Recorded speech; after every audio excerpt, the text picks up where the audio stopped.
Hello, and thank you so much for joining me here at the Paul Wisdom Project.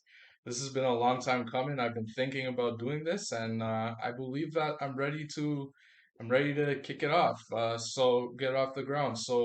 Like I said on my website, what this website is designed for is for people to inspire people who want to become chefs and want to get into the culinary industry.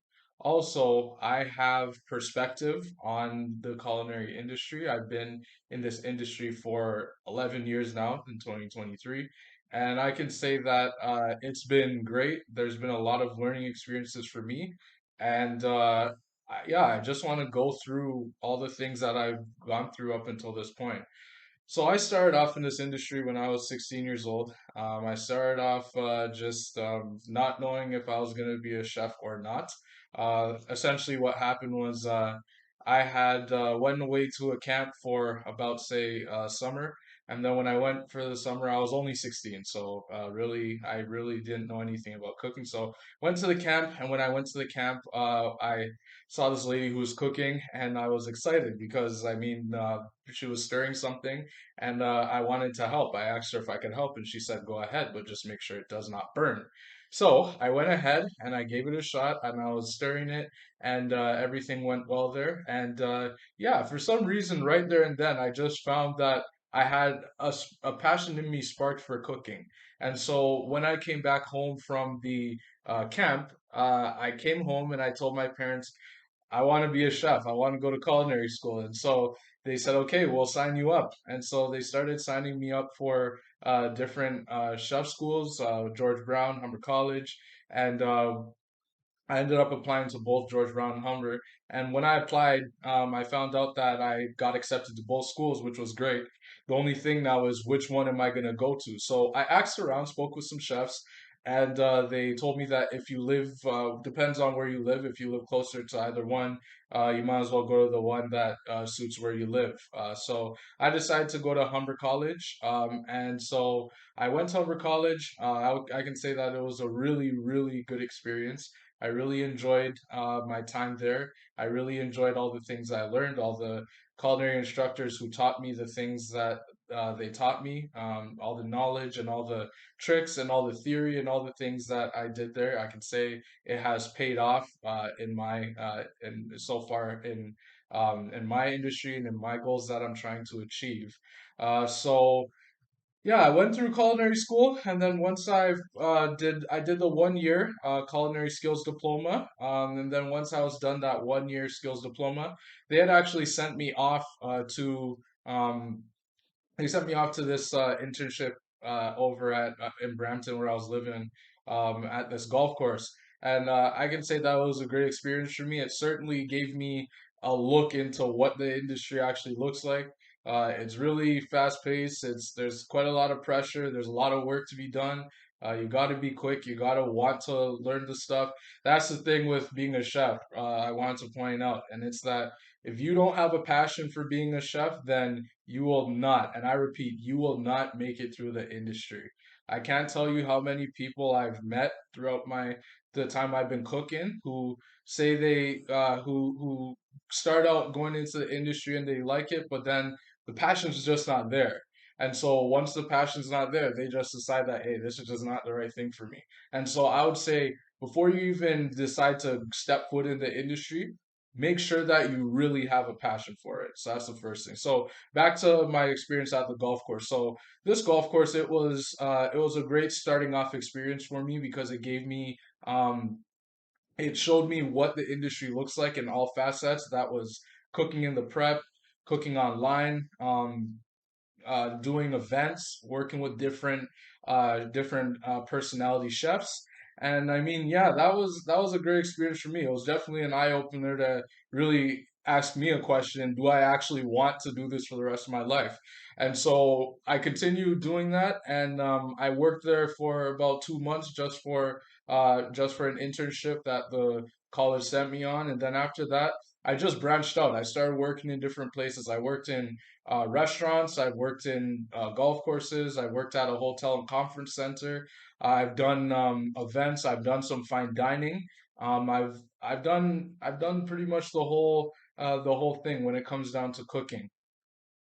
Now, when it comes down to it, you do have to make sure also that when you think about cooking, um, you have to think about what it really means to you. What cooking really means to me is it brings people together. I feel like because a lot of people ask me, Paul, why did you want to be a chef in the first place? And my answer to them was because food brings people together, and people love food. People love seeing good food. When you get a plate of food at a restaurant and you see it, you think to yourself, I want to learn how to make that. So so if that's the case, if that's the case, and the other thing to keep in mind is that food, you can't survive without it. People always need feeding, right? So those are some of the reasons why I love cooking so much. Not so not and that's not the only reason why. The other reason why is that I really have a passion for it. I feel like every time I'm cooking, I feel like it's bringing me back to. It always makes me think back to why I wanted to become a chef in the first place. Now, after working in all of these places, all these restaurants and all these golf courses and different places uh, that gave me the experiences. I decided to after I did the culinary skills program to I had a choice. I had a choice to either start my own business or I could have just said, you know what, just continue cooking. And so, what I decided to do after the culinary skills program was I decided to go back to school for culinary management because I figured at some point that I would become a chef one day, and that when I become a chef, that I would need business. I would need to know some of the business side of being a chef. Being a chef doesn't just mean you're cooking in the kitchen all day. It means that you have to know all your costings. You have to be familiar with how to write menus. You have to be familiar with different trends within the industry. You have to know a lot of techniques when cooking food. It's not just cooking food, man. There's a lot of stuff that goes into really being a great chef. And so, yeah, I mean, when I went back for culinary management, I did the 1 year and a half program, and that was just another stepping stone for me to give me more knowledge when it came to cooking. Now, I wanna mention that a lot of people ask me, is it necessary to go to culinary school to be a chef? Do you need it? The answer is, it's up to you. The answer is, it's up to you. It's up to you. What kind of it's up. It really is up to you. That's the answer. You have to decide how serious how important being a chef is to you. I would say if you really want to grow to have a passion for being a chef, I would say yes, definitely go to culinary school because culinary school will teach you some things that other chefs just can't teach you, plain and simple. You know what I mean? And so I would, and also the other thing too with culinary school is that it gives you an edge, and it shows different people, different employers that you're very serious about what you do, and that you're serious about wanting to be a chef. You're serious about wanting to learn, right? And so, yeah, I would say that it would be in your best interest to go to school for it, but at the end of the day, that's not to say though, however, that if you don't go to school, that you will not be a chef. That's not what I'm saying. I'm just saying that it's another thing that can actually help you be a great chef. Okay, so just keep that in mind. The other thing I wanted to talk about with regards to being a chef is you have to really know how to get along with people because being a chef there's like I said in the beginning there's a lot of pressure that goes into being a chef, and there's a lot of they say there's a lot of stress and pressure are going one in hand, and so you gotta be good with people. It's one of those things where it can be a lot more difficult and pressure and stressful if you're not good with working with people. You got to be good with communication. You got to know how to speak loud, not speak like you're in an office, but speak loud so that people can hear you. You have to know how to put your foot down and be confident in your own ability so that someone else isn't telling you, how to be who you're not or how to be who they want to be. Okay, so keep those things in mind as well. So I can say that at this time right now, I have 11 years of experience. I'm a Red Seal certified chef. I definitely had to work up to it. It took a lot of practice, a lot of working with different chefs. I worked with a bunch of chefs all around Toronto, different parts of the GTA in Toronto. I've worked with chefs in Kitchener.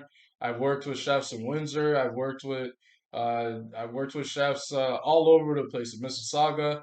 I worked everywhere, and so I have a good grasp as to how the kitchen is run. Okay, so I just wanted to let you know that as well.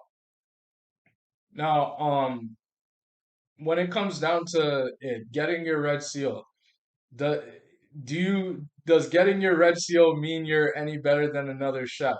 The answer is no.